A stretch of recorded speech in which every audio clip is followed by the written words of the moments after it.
Nagkaroon nga ng pagbabago sa liderato ng Senado sa sesyon kanina.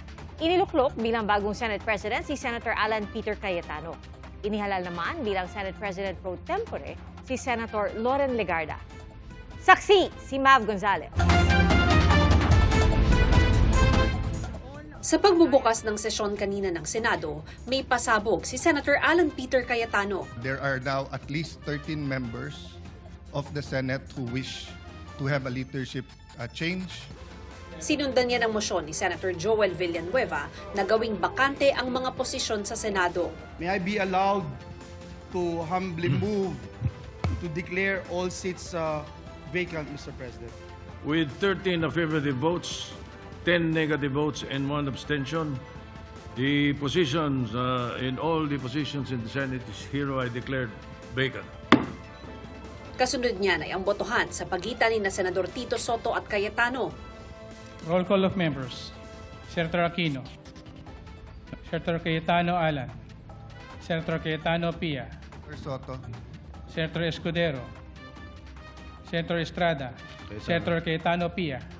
Ang resulta, 13 senador ang bumoto kay Cayetano, kasama ang 8 na nasa dating minority. Si Soto na bumoto kay Cayetano bilang tradisyon at ang kanyang dating mga kaalyado na sina Senador Loren Legarda, Mark at Camille Villar at kapatid ni Cayetano na si Pia.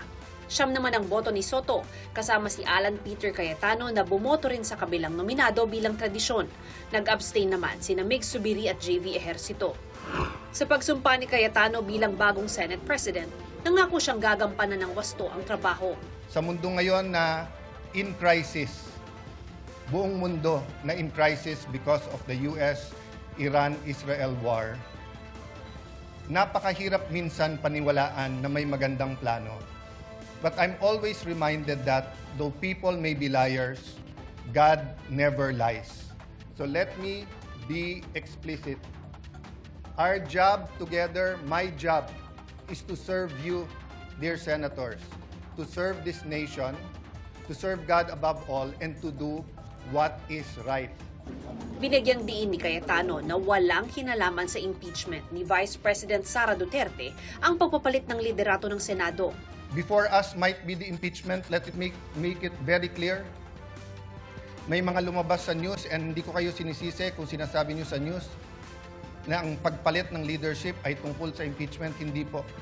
Sa isang post, tiniyak naman ni dating Senate President Soto na nananatili ang kanyang katapatan sa saligang batas at sa mga Pilipino. Itinalaga namang Senate President pro tempore si Senador Loren Legarda. Ako si Mav Gonzalez, ang inyong saksi.